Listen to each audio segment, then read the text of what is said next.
मैं अलग हूँ अनुभव से गुलाब। ये अजीब नहीं है कि नकली कथित महात्मा और संत इंसानियतें होती हैं कोई और नहीं। आपको भी मात दे देते हैं, सम्राटों को भी मात दे देते हैं।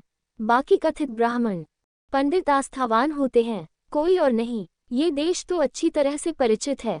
5000 साल हो गए इस देश पर ब्राह्मण अपने व्यवहार के कारण छाती पर चढ़ गया है। और ब्राह्मण ने शास्त्र रचे हैं, उनके व्यवहार से निकले शास्त्र हैं। मनुस्मृति शास्त्र जैसा लिखा है, हर होली पर रोशनी होनी चाहिए। रावण को जलाने क्या करोगे? अंतिमो बनाओ और जलाओ। अपना ही बैकअप हो और जलाते हो, नाहक मेहनत कर रहे हो। अब रावण को जलाना बंद करो, रावण की जगह मनुस्मृति जलाओ। क्योंकि मनुस्मृति ब्राह्मण के आचरण का उद्घोष है, हिंदू के आचरण का उद्घोष है। हिंदू की सारी मूर्ता मनुस्मृति पर आधारित है। मनुस्मृति का कहना है कि ब्राह्मण सर्वोच्च है। ब्राह्मण मुख से जन्म हुआ, क्षत्रिय बहुओं से पैदा हुए, वैश्य जनघाओं से जन्मे, शूद्र आदिवासियों का जन्म हुआ। इसलिए शूद्रों की वही गति है जो ज्योतियों की, इससे ज्यादा उनका कोई लक्षण नहीं है। और वैश्य भी कुछ ऊंचे नहीं, क्योंकि नाभि के नीचे का जो शरीर है वह नीचे है, इसलिए वैश्य शूद्र से जरा ही ऊंचा है। प्रस्ताव रखें, इस क्रांति में मत पड़ना कि वैश्य कुछ ऊंचा है। मनुस्मृति के उद्घोष के अनुसार वैश्य भी बस शूद्र से इंच भर ही बड़ा है। जनघाओं से पैदा होता है। शरीर को भी विचारधारा में बांट दिया गया, जो अविभाज्य है उसे भी विभाजित कर दिया। जो अन्न कमर के नीचे है वे सबसे ऊंचे हैं, और जो कमर के ऊपर है वे ऊंचे हैं।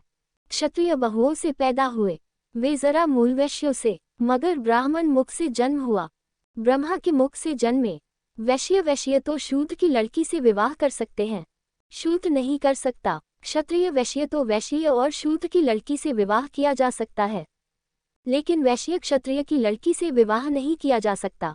और ब्राह्मण नर तो किसी की लड़की से शादी करे, ब्राह्मण की लड़की से कोई विवाह नहीं कर सकता। 100 शूद्र भी मार डालो तो कोई पाप नहीं, यदि एक ब्राह्मण को भी मारो तो जन्मों तक नरकों में डालोगे। ब्राह्मण लिखेंगे शास्त्र तो स्वभावतः अपनी प्रतिष्ठा की प्रतिष्ठा करेंगे, अपने व्यवहार को बचाएंगे। और बुद्ध ने कहा था कि ब्राह्मण का जन्म नहीं होता, न कहीं कोई ब्रह्मा है जिसके मुख से ब्राह्मण पैदा हुआ है। ये सब ब्राह्मणों की इजाद, ये सब पंडित पुरोहितों की चालबाजियां, ये फावलियां, ये शोषण के अचूक। शूद्र को वेद सुनने का भी अधिकार नहीं।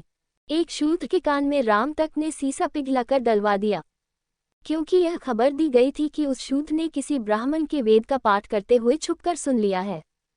और राम को तुम मर्यादा पुरुषोत्तम कहो हो, आर्थ भी नहीं, शर्म भी नहीं। तो फिर अब जो शूद्र जलाए जाते हैं वह सब धार्मिक कृत्य है, राम तक कर सकते हैं, तो साधारण लोगों का क्या कहना? बेटी को कोई अधिकार नहीं, अफसोस को किसी इंसान का हक नहीं। स्त्रियां पारंपरिक जैसी हैं, स्त्री को तो पति के साथ मरना चाहिए, सती होना चाहिए, यही उसका एक औषधि उपयोग है। पति के लिए जिए, पति के लिए मरे। पुरुषों ने शास्त्र लिखा तो पुरुषों ने अपने हित की रक्षा कर ली, स्त्री के अपमान वाला कोई शास्त्र नहीं। महात्माओं ने शास्त्र लिखे तो अपनी भक्ति की व्यवस्था कर ली। उन्होंने कहा कि महात्माओं की सेवा करो, इसमें पुण्य है। महात्माओं के पैर दबाओ, इसमें पुण्य है, इससे स्वर्ग मिलता है। बुद्ध ने इस सब की जड़ काट दी।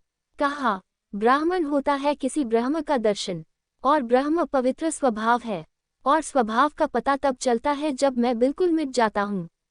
आत्मा को भी अपनी पकड़ बनाकर मत रखना, नहीं तो आत्मा में भी विश्वास बनाए रखना।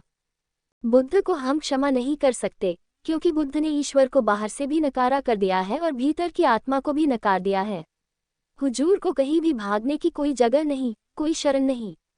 जिस तरह से बुद्ध ने अज्ञात किया, पृथ्वी पर किसी व्यक्ति ने कभी भी अज्ञात नहीं किया।